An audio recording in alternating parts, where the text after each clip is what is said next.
नमस्कार दोस्तों, good morning, जय हिंद। आज हम टॉपिक लिख रहे हैं छोटा सा धर्म सुधार आंदोलन। धर्म सुधार आंदोलन, धर्म का मतलब होता है धारण करना। धारण करना यानी अच्छी अच्छी बातें धारण करना, समाज में जो व्यक्ति में समाज में अपने देश राष्ट्र हित के लिए उपयुक्त हो, वही धर्म का अर्थ होता है। धर्म को मतलब धारण करना अच्छी अच्छी बातों का। तो समय इसका है धर्म सुधार आंदोलन। हम भारत में बात करते हैं तो ईसा पूर्व 6ठी शताब्दी को माना जाता है। ईसा पूर्व 6ठी शताब्दी को डॉक्टर गोविंद चंद्र पांडे ने इस युग को एक संबोधि युग कहा है। संबोधि। और भारत में इसी सदी को धार्मिक क्रांति का काल भी कहा जाता है। तो धार्मिक क्रांति का काल किस सदी को कहा जाता है? ईसा पूर्व 6ठी शताब्दी को, क्योंकि इस समय दो महत्वपूर्ण धर्मों का जन्म हुआ था। एक था जैन धर्म, एक था बौद्ध धर्म। का स्थान पूछे तो मध्य गंगा घाटी में, जिसका केंद्र मगध आधुनिक पटना और लखनऊ के बीच का भाग है। उद्भव का कारण ब्राह्मणों का प्रभुत्व, यज्ञ एवं कर्मकांड के विरोध में ब्राह्मणों का प्रभुत्व था इस समय, क्योंकि उसमें एक मनुस्मृति नाम के ग्रंथ लिखा हुआ था। पहले ऋग्वेदिक काल है, ऋग्वेद के बाद उत्तरवेदिक काल है। ऋग्वेद में कुछ सामान्य था, सब कुछ ठीक ठाक था। उसके बाद उत्तरवेदिक काल में महिलाओं की स्थिति में गिरावट आई। उनको शिक्षा से वंचित किया जाने लगा, उनको यज्ञ वगैरह से भी वंचित किया जाने लगा, उन्हें शिक्षा का अधिकार से वंचित किया गया।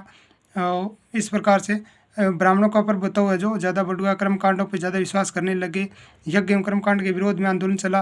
पहली चुनौती उस उपनिषदों ने दी, दूसरी चुनौती दी जैन और बौद्ध धर्म ने दी। इसकी हम आप चर्चा करेंगे।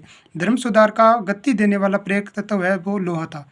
यानी जो पहले जन है जो महाजन पदों में बदल गए। महाजन पद है जो भारत के गंगा घाटी के उत्तर की ओर, उत्तर पूर्व की ओर नीचे खिसकने लगे और वहाँ पर आके स्थायी निवास करेंगे। स्थायी निवासी उन्होंने यहाँ पर खोज हुई लोहा की, और लोहे से लोहा की खोज हुई, जिससे आर्थिक परिवर्तन, सामाजिक परिवर्तन हुए।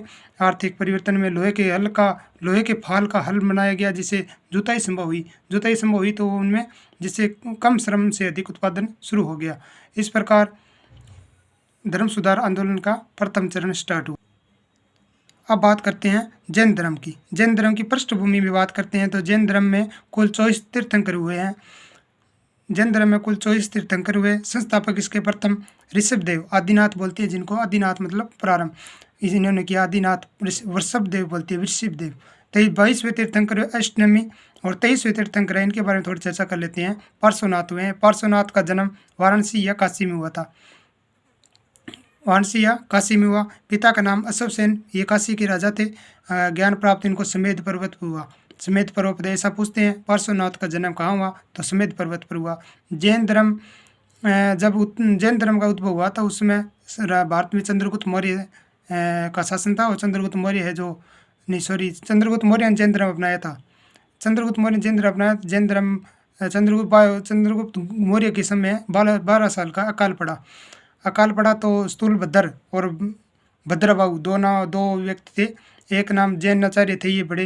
तो भद्रबाहु है जो सरनबेलोला कर्नाटक ले गए चंद्रगुप्त मौर्य को, और सलेखना पद्धति से चंद्रगुप्त मौर्य ने अपना प्राण त्याग दिए थे।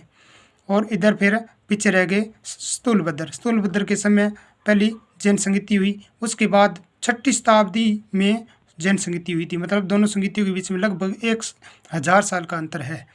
तो बात कर रहे थे हम पार्श्वनाथ की। पार्श्वनाथ काशी या वाराणसी में है, इनका जन्म हुआ। पिता अशोक सेन थे। ज्ञान प्राप्त हुआ समेध पर्वत पर। 4 शिक्षाएं दी: सत्य, अहिंसा, अस्तेय, अपरिग्रह। सत्य, अहिंसा नहीं करनी चाहिए, अस्तेय, अपरिग्रह। 5वां महावर्त है ब्रह्मचर्य, ये महावीर स्वामी ने जोड़ा था। यानी अपने जीवन में सादगी, ब्रह्मचर्य का रखना चाहिए। महावीर स्वामी के बारे में बात करते हैं तो महावीर स्वामी का जन्म है वो 540 BC यानी ईसा पूर्व हुआ। कुंडलवन वैशाली में हुआ था। मृत्यु इनकी 468 BC पावापुरी में हुई।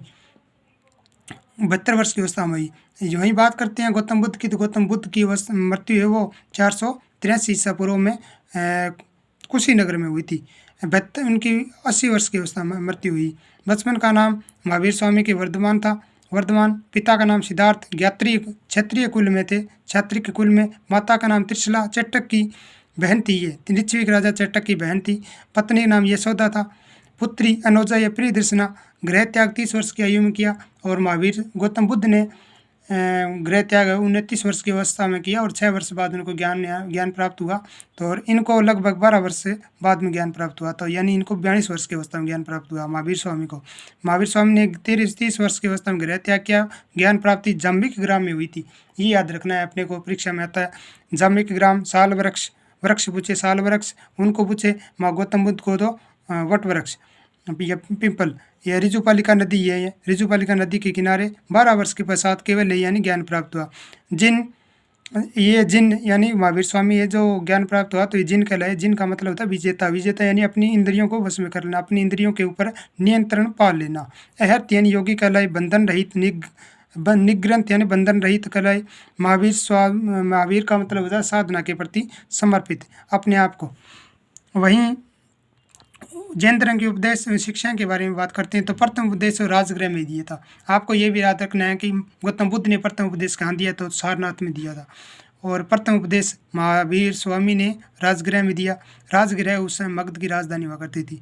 प्रथम शिष्य जामाली दमाद संसार दुख में है तथा दुख का कारण कर्मफल है, ये मानती है। जैन धर्म, बौद्ध धर्म एक बात याद रखनी, ईश्वर विश्वास नहीं करते हैं, ये कर्मफल में विश्वास करते हैं, आत्मा विश्वास करते हैं, पुनर्जन्म में विश्वास करते हैं।